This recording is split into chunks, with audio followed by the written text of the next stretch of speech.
Und wir sind wieder am Start. Der Grind ist fertig, das neue Team ist aufgebaut und stolz präsentiere ich euch den Mimose, Miss Pantimos, den neuen Houdini. Ich bin in die Spielhalle gegangen, habe mir ein Abra gekauft, weil, ja Mann, sonst hätte ich keins mehr bekommen und dementsprechend kann ich kein Evoli haben, weil das Pokémon aus dieser Region und dieser Stadt ist ein Abra gsi, wo ich dann backtrackt habe und zurückgetauscht mit dem Dude, Erich oder so heisst er, gegen den Mimose. Weiter verstärkt mein Team, Level 24 im Aufbau. Das Mutschli, das Motorball nach wie vor Frau Sack, mein MVP, der einen super hohen Level hat, weil er einfach alle mit gezogen hat. Der Messias, noch Level 17, aber dank dem Feuerstein schon entwickelt. Und Polente, eigentlich mein VM-Sklav. Und ihr seht jetzt dann gerade der biggest Asset von diesen Tausch-Pokémon, nachdem ich euch den Might von Mimose demonstriere mit seinem Zauberblatt gegen das Onyx Level 25. Bam! Ein One-Shot! So muss das sein!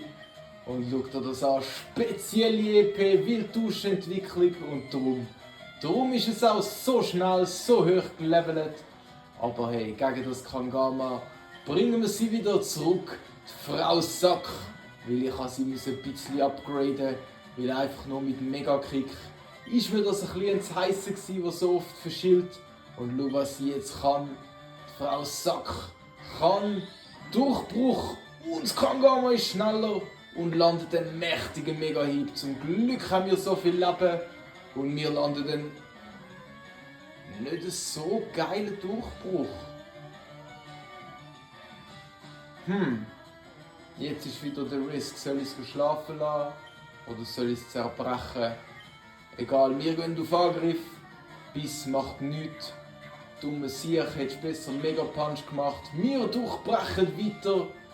Und jetzt spielt er richtig blöd. Er hat uns fast am Sack gehabt, aber wir haben den Sack zugemacht.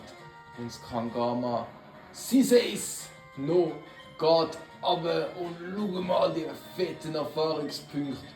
Und jetzt kommt er mit dem Reinhorn, wo wir einmal nicht zurückgehen zum Mimose, zu der Mimose. Zeit vom Mutschli und vom Messias wird kommen. Ich habe mich jetzt auf die beiden fokussiert, weil es ist echt geil war, die Nebulax zu one-shotten in dem Turm. Und auch das Reinhorn geht aber mit einem nicht einmal nötigen Crit. Der Giovanni ist besiegt. Wir sind back on track und marschieren weiter in der Kanto-Region.